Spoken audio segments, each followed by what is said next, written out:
We observe today not a victory of party, but a celebration of freedom, symbolizing an end as well as a beginning, signifying renewal as well as change. For I have sworn before you and Almighty God the same solemn oath our forebears prescribed nearly a century and 3/4 ago.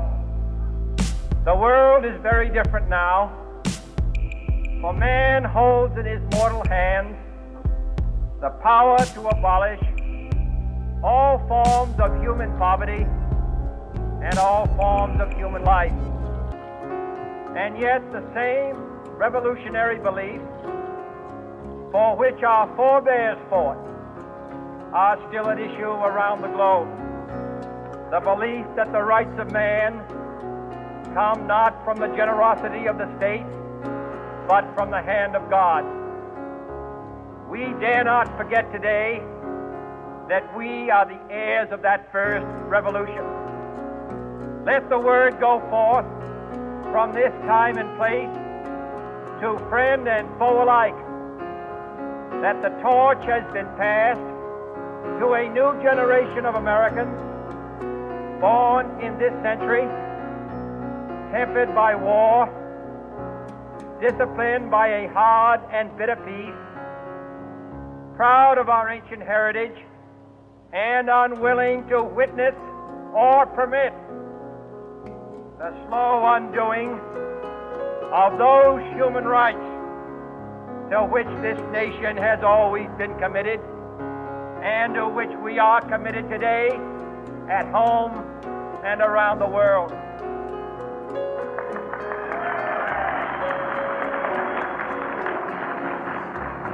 Let every nation know, whether it wishes us well or ill, that we shall pay any price, bear any burden, meet any hardship, support any friend, oppose any foe to assure the survival and the success of liberty.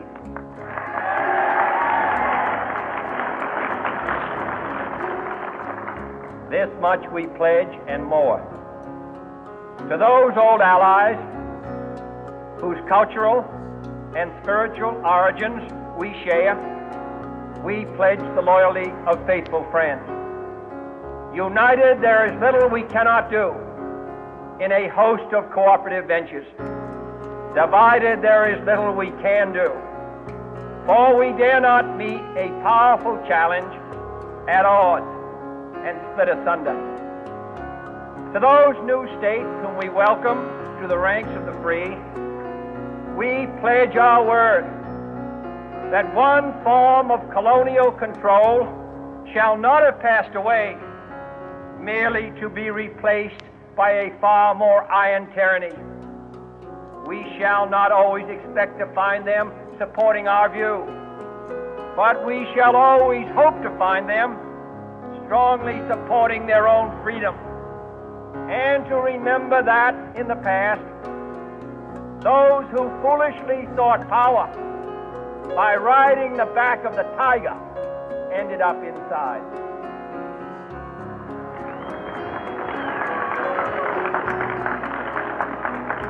To those people in the huts and villages of half the globe struggling to break the bonds of mass misery, we pledge our best efforts to help them help themselves for whatever period is required, not because the communists may be doing it, not because we seek their votes, but because it is right. If a free society cannot help the many who are poor, it cannot save the few who are rich.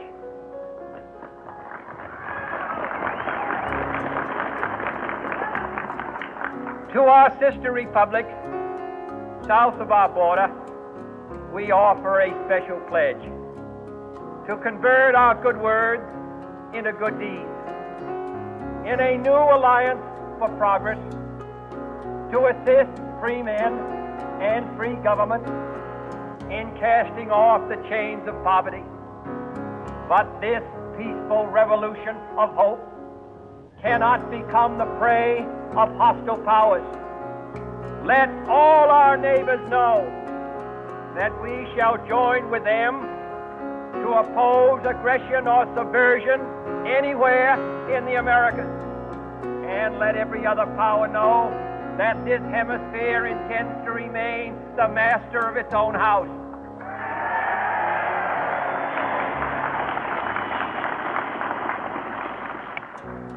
To that world assembly of sovereign states, the United Nations, our last best hope, in an age where the instruments of war have far outpaced the instruments of peace, we renew our pledge of support to prevent it from becoming merely a forum for invective, to strengthen its shield of the new and the weak, and to enlarge the area in which its writ may run.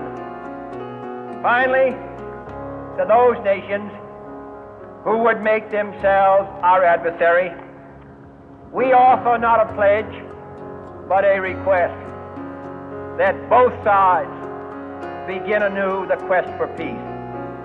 Before the dark powers of destruction, unleashed by science, engulf all humanity in planned or accidental self-destruction, we dare not tempt them with weakness, for only when our arms are sufficient beyond doubt can we be certain beyond doubt that they will never be employed. But neither can two great and powerful groups of nations take comfort from our present course, both sides overburdened by the cost of modern weapons, both rightly alarmed by the steady spread of the deadly atom, yet both racing to alter that uncertain balance of terror that stays the hand of mankind's final war.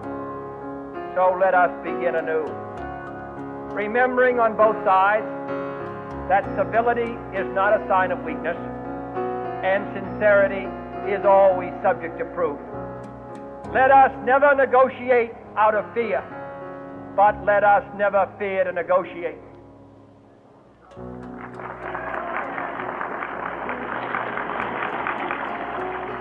Let both sides explore what problems unite us, instead of belaboring those problems which divide us. Let both sides, for the first time, formulate serious and precise proposals for the inspection and control of arms, and bring the absolute power to destroy other nations under the absolute control of all nations.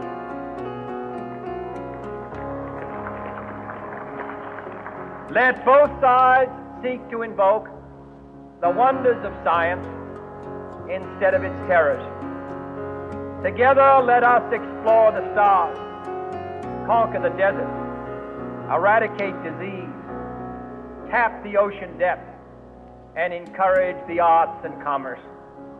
Let both sides unite to heed in all corners of the earth the command of Isaiah to undo the heavy burden and let the oppressed go free. And if a beachhead of cooperation may push back the jungle of suspicion, let both sides join in creating a new endeavor, not a new balance of power, but a new world of law, where the strong are just and the weak secure and the peace preserved. All this will not be finished in the first 100 days, nor will it be finished in the first 1,000 days, nor in the life of this administration, nor even perhaps in our lifetime on this planet. But let us begin.